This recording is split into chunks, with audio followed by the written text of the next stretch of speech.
Back students आज का जो मेरा सेशन है वो इकोनोमेट्रिक को लेकर है। इकोनोमेट्री में आज मैं डिस्कस करने जा रहा हूँ।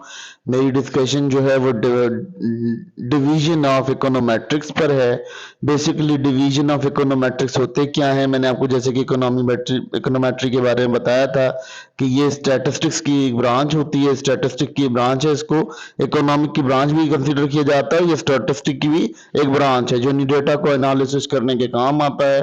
तो अगर ये डिविजनल मेथड पे हम इसका देखते हैं तो इसका डिविजनल मेथड भी कुछ ऐसे ही है कि जितने भी इकोनॉमिक्स के मॉडल्स होते हैं या जितने भी इकोनॉमिक्स के हम जैसे कि मैथमेटिकल असम्पशंस होते हैं, वो मैथमेटिकल असम्पशंस जो हैं वो इसी की मदद से बनाए जाते हैं और हम इसी की सपोर्ट की अकॉर्डिंग जो है वो इस चीज को जनरेट करते हैं, जिससे हमें ये चीज का अंदाजा हो जाता है कि हमारे पास जो मॉडल है वो वेरीफाइड है या नहीं है। असल में बेसिकली जैसे हम किसी ऐप को या किसी एप्लीकेशन को हम वेरीफाई करते हैं, इसी तरह से हम किसी मॉडल को वेरीफाई करने के लिए इस स्टेटमेंट को यूज करते हैं। इस स्टेटमेंट की यूज इसलिए होती है, इकोनोमेट्रिक का जो डिवीजन है उसको कुछ कुछ प्रोसेस के थ्रू गुजारा जाता है जिससे हम इकोनॉमिक मॉडल्स को वेरीफाई कर पाते हैं और वेरिफिकेशन आसान हो जाती है हमारे लिए इकोनोमेट्रिक मॉडल्स को वेरीफाई करने की।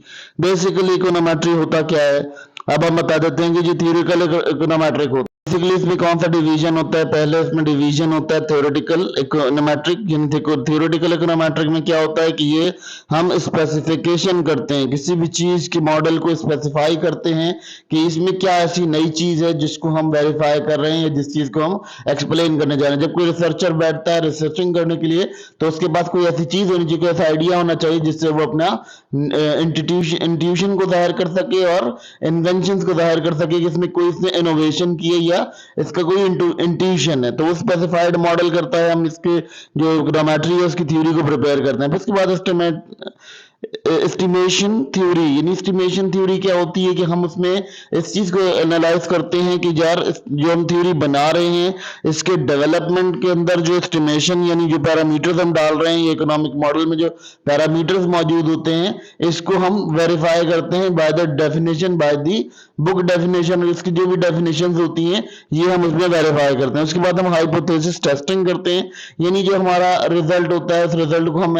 जो है दोबारा टेस्ट करते हैं, जिसको हम एक और प्रोसेस से गुजारते हैं। ये प्रोसेस बहुत इंपॉर्टेंट प्रोसेस होता है। इस प्रोसेस को गुजारने के लिए हम क्या करते हैं, इससे वैलिडिटी चेक करते हैं कि हमारा जो अजम्पशन है वो वैलिड है या नहीं है। इसके बाद अप्लाइड इकोनोमेट्री आ जाती है।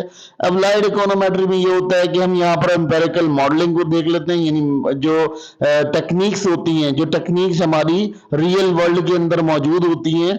जैसे इकोनोमेट्रिक की कोई टेक्निक है जो डाटा के थ्रू मिल रही है, जैसे हमें किसी आबादी का, किसी गांव का, किसी देहात का हमें डाटा निकालना है तो हम उसको एम्पेरिकल मॉडलिंग के थ्रू निकालते हैं, हम एम्पेरिकल मॉडलिंग के थ्रू वेरीफाई करते हैं। तो ये हमारे अप्लाइड इकोनोमेट्री का डिवीजन कहलाता है।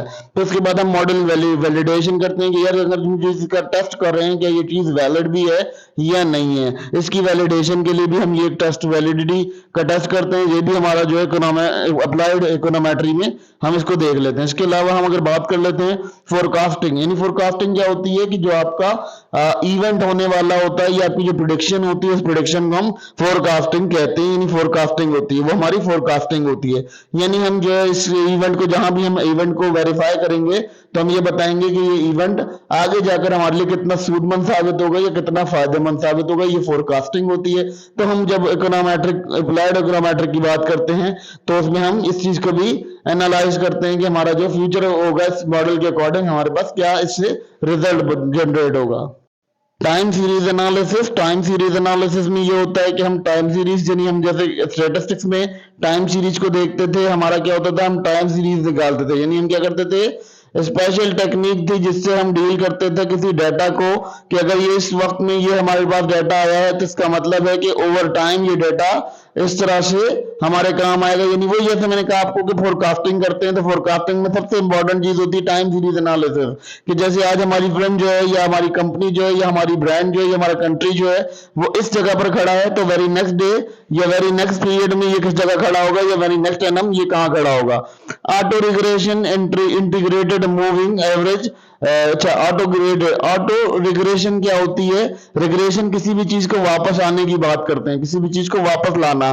तो वो ऐसा होता है कि जो आपका टाइम गुजर जाएगा, जैसे ये टाइम आज गुजर रहा है, तो ऑलमोस्ट ऐसा होता है कि एक रोल दोबारा ऐसा आता है कि जिसमें वही टाइम आप अगेन देखते हैं। इकोनॉमी पे एक चीज में सिंपल सी एग्जांपल देता हूं कि अगर दुनिया बहुत हाइप पे थी 2020 की बात कर लेते हैं। 2020 में जो है एक क्रैकडाउन आया और 2010 में भी एक क्रैकडाउन आया। इसके बीच में जो दुनिया चली या वर्ल्ड वाइड चले लोग, तो उसमें क्या हुआ, उसमें वो चीज जो है अपनी पीक पे भी गई, अपनी ऊंचाई पे भी गई। तो ये टाइम सीरीज एनालिसिस के थ्रू हम उसको एनालिसिस करते हैं कि एक वक्त वापस भी आता है, वक्त वापस रिपीट होता है। फिर उसके बाद हम अगर बात कर लेते हैं क्रॉस सेक्शनल और पैनल डाटा इकोनोमेट्रिक्स की। देखिए जी, बेसिकली क्या होता है, दो तरह के एनालाइजिंग डाटा कलेक्शन होते हैं। हम दो तरह से एनालिसिस करते हैं डाटा की, एक single point in time for different. अच्छा, अब हम देख लीजिए, इसमें सिंपल सी बात है कि हम क्या करते हैं, हम एक दफा एक पॉइंट पर किसी चीज को नोटिस कर लेते हैं, ठीक है। फिर उससे हम अंदाजा लगाते हैं कि हमारा आगे का जो प्लान होगा वो किस तरह से होगा। जैसे मैंने 2010 का प्लान ले लिया, 2010 से मैंने जीडीपी निकालनी थी, काउंट करनी थी, तो मैं 2010 के डाटा को देखूंगा। 2010 के डाटा से मैंने जीडीपी को कंपेयर किया 2020 के डाटा से, तो ये क्या हुआ, सिंगल पॉइंट टाइम हो गया। इसके अलावा अगर हम पैनल डाटा एनालिटिक्स की बात करते हैं, तो ये कौन सा डाटा होता है, ये वो डाटा इंक्लूड करता है जिसमें क्रॉस सेक्शनल भी हो, टाइम सीरीज का भी कंडीशन हो। यानी अब हमने टाइम क्रॉस सेक्शनल किया कि जब हमने पुराने डेटा से नए डेटा को कंपेयर किया था, उस डाटा के अंदर हमने क्रॉस सेक्शनल किया था। लेकिन जब हम पैनल डाटा की बात करेंगे तो ऑलमोस्ट हमारे पास क्या होगा कि हम जो है वो पैनल डाटा के अंदर हम टाइम सीरीज की बात करेंगे कि किस वक्त में कहां किस तरह से बूस्ट कर गया था। अब जी बायेशियन इकोनोमेट्रिक्स में सिंपल है, बेसिकली हम यहाँ क्या करते हैं, एक मेथड होता है जिसके थ्रू हम बायेशियन मेथड होता है, जिस मेथड को हम यहाँ एस्टिमेट करते हैं और उसको टेस्ट करते हैं इकोनोमेट्रिक मॉडल के अंदर रखकर, ठीक है। इसके बाद हम बात कर लेते हैं प्रायर और पोस्टीरियर डिस्ट्रीब्यूशन की।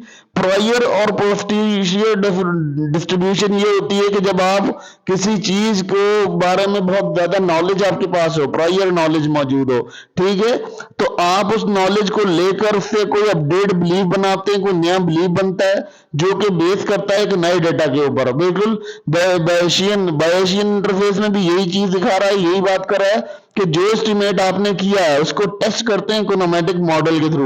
यानी जो आपका एस्टिमेशन होता है उसको इकोनोमेट्रिक मॉडल के थ्रू टेस्ट करते हैं। जब उसी का टेस्ट आ जाता है तो उस टेस्ट को हम क्या करते हैं, उस टेस्ट को हम एनालिसिस करने के लिए अपडेट करते हैं, उससे कोई नया बिलीव या कोई नई चीज जनरेट करते हैं। जैसे अब आपको मैं एग्जांपल देता हूं कि हमने क्या किया, हमने कोई पुराना एक डेटा ले लिया और उस डेटा को नए डेटा के साथ मर्ज किया। तो हमने ये एग्जांपल कर लिया कि हमारा जो 2023 का डेटा होगा या 2025 का डेटा होगा वो इस तरह से होगा। तो ये आपकी एक न्यू चीज इन्वेंशन होती है, ठीक है। इसी तरह आपने कोई ऐसा इवेंट ले लिया, कोई ऐसा न्यूमेरिकल ले लिया, कोई ऐसी न्यूमेरिकल वैल्यू ले ली, तो उसको भी आपने इस तरह से डायग्नोज कर लिया। फिर micro econometric data. Micro economic data क्या कि इंडिविजुअल लेवल पर जो डाटा एनालिसिस होता है, यानी जैसे कंपनी के अंदर कोई डाटा एनालाइजर होता है, वो डाटा एनालाइज करता है, तो ये भी एक इंपॉर्टेंट इवेंट होता है। इसके अंदर क्या होता है कि बिहेवियर को बात करता है, बिहेवियर को भी बात करता है। इसके अलावा ये इंडिविजुअल यूनिट के ऊपर बात करता है, यानी एक हाउस होल्ड या एक फर्म के अंदर क्या क्या चीजें यूज हो रही हैं, ठीक है। कंजप्शन, इन्वेस्टमेंट, तमाम चीजों के ऊपर यहाँ डिस्कशन की जाती है। इसके अलावा अगर बाइनरी चॉइस मॉडल, इसमें एक और चॉइस होता है binary choice model. Binary choice model में ये होता है कि या तो ये पास हुआ या फेल हुआ, या ये यस हुआ या नो हुआ। इसके दोनों चीजों के रीजन होते हैं, मतलब एक यस होता है, एक नो होता है, या तो हाँ होगा या ना होगा। तो ये मॉडलिंग की टेस्टिंग के बीच में हम जब बाइनरी चॉइस मॉडल को चेक करते हैं तो हम वहां पे ये चेक करते हैं कि या तो ये ट्रू होगा या ये फॉल होगा। ये मॉडल जिस तरह भी होगा, इसको मॉडलिंग की जो कंडीशन होगी वो मॉडलिंग कंडीशन क्लियर करते हैं हम यहाँ पर। और ये माइक्रो इकोनॉमिक्स लेवल पर होता है। माइक्रो इकोनॉमिक्स लेवल मतलब इंडिविजुअल लेवल पर होता है, ठीक है। किसी इंडिविजुअल फर्म, इंडिविजुअल गुड्स के बारे में या इंडिविजुअल मार्केट के बारे में बात कर रहे हो तो माइक्रो इकोनॉमिक्स या माइक्रो इकोनॉमेट्रिक लेवल पर बात करते हैं। फिर अगर हम बात कर लेते हैं मैक्रो इकोनॉमिक लेवल पर, मैक्रो इकोनॉमिक लेवल पर सिंपल है, आपको पता है जो कंट्रीज का डाटा होता है, जैसे कंट्रीज हैं, पूरी इंटायर इकोनॉमी चल रही है कंट्री के अंदर, उसका जो डाटा होता है उसके अंदर जो एनालिसिस करते हैं वो इकोनोमेट्रिक एनालिसिस कहलाता है, ठीक है। मैक्रो इकोनोमेट्रिक डाटा कहलाता है, ठीक है। मैक्रो इकोनोमेट्रिक डाटा क्या होता है, इसके अंदर हम जो है वो पूरे साल की फोरकास्टिंग करते हैं, पूरे एनम्स की फोरकास्टिंग करते हैं। इसके अलावा हम इसमें उसकी फोरकास्टिंग करते हैं कि इस साल में हमने क्या क्या चीजें गेन की, क्या क्या चीजें हमने लॉस की। जो भी चीज हमारा लॉस होता है, प्रॉफिट होता है, रेवेन्यू होता है, वो तमाम नोटिस किया जाता है। और ये एग्रीगेट लेवल पर होता है, यानी 50 फर्में अगर कंपनी में काम करती हैं तो 50 फर्मों की क्या प्रोग्रेस रही, ये हम इसके अंदर डायग्नोज करते हैं। फिर उसके बाद हम इसमें कुछ नए मॉडल क्रिएट करते हैं जो इकोनॉमिक मॉडल से रिलेटेड होते हैं। जैसे हमने किनेशियन मॉडल देखा, हमने इसके अलावा हमने बहुत सारे क्लासिकल मॉडल्स को जब हमने स्टडी किया, लास्ट टाइम हमने क्लासिकल मॉडल के ऊपर हिस्ट्री ली थी इकोनोमेट्री के अंदर, तो वहां पर हमने देखा था कि क्लासिकल मॉडल्स के ऊपर भी हमने बात की। तो माइक्रो इकोनॉमिक्स, मैक्रो इकोनॉमिक्स के जितने भी मॉडल होते हैं वो लाजमी तौर पर इकोनोमेट्री की मदद से ड्रॉ किए जाते हैं, उसको वेरीफाई किया जाता है। यानी यही यही वेरिफिकेशन करती है कि वो जो आपके मॉडल्स हैं वो किस तरह से इकोनॉमी में लग रहे हैं या किस तरह से हम उनको फ्लक्चुएट कर सकते हैं। फिर नॉन पैरामेट्रिक और सेमी पैरामेट्रिक इकोनोमेट्रिक्स होती हैं, ठीक है। तो अब पैरामेट्रिक का मतलब सिंपल है कि जैसे आपके पास क्या होता है, आपके पास रिलैक्सेशन पैरामेट्रिक assumptions होते हैं, यानी आप इसके अंदर क्या करते हो, आप किसी चीज पर रिलाय नहीं करते स्ट्रिक्टली। पैरामेट्रिक यानी इसके अंदर आपका थोड़ा सा झोल मौजूद होता है, मॉडल के अंदर आप थोड़ी सी फ्लेक्सिबिलिटी रखते हो, ठीक है। ये कंडीशन होती है। और कर्नल डेंसिटी एलिमेंट एस्टिमेशन और लोकल पॉलिनोमियल, इसमें क्या होता है, इसमें आपका रिग्रेशन इंपॉर्टेंट मॉडल होता है। यानी इसमें क्या होता है कि आपकी जो टेक्निक होती है वो एस्टिमेट करती है इस बात को, इस प्रोबेबिलिटी, उसकी जो है सर्टेनिटी को मालूम करती है कि कितना जो है वो चांस है कि ये मॉडल आपका स्पेसिफिक फंक्शन परफॉर्म करेगा। जब भी हम इसे नई किसी चीज के साथ जोड़कर चलाएंगे तो ये स्पेसिफिक फंक्शन परफॉर्म करेगा। ये बहुत इंपॉर्टेंट टेक्निक्स होती है, इसको हम रिग्रेशन टेक्निक कहते हैं, ठीक है। रिग्रेशन टेक्निक क्या होती है, जिसमें हम प्रोबेबिलिटी को डिस्कस करते हैं। यानी हम कहते हैं कि जी हमारे पास जो चीजें मौजूद हैं ये हमारे पास रिग्रेशन की तरफ से मौजूद है, ठीक है। तो इसमें क्या होता है, ये स्पेसिफाई करता है फंक्शंस को, उन फंक्शंस को स्पेसिफाई करता है जो कि सर्टेनिटी के ऊपर डील करते हैं। अब जो हमने ये सब हम डिस्कशन की, ये तमाम डिस्कशन जो है वो डिवीजन जो है नेचुरली इसके डिवीजन कहलाते हैं। कोई भी रिसर्चर जो है वो इन्हीं डिवीजन से गुजर कर अपनी कोई रिसर्च को कंप्लीट करता है इन फील्ड ऑफ इकोनॉमिक्स। अब जब हम इकोनॉमिक्स की बात करें तो लाजमी तौर पर इकोनॉमिक रिसर्चर की बात ही होगी।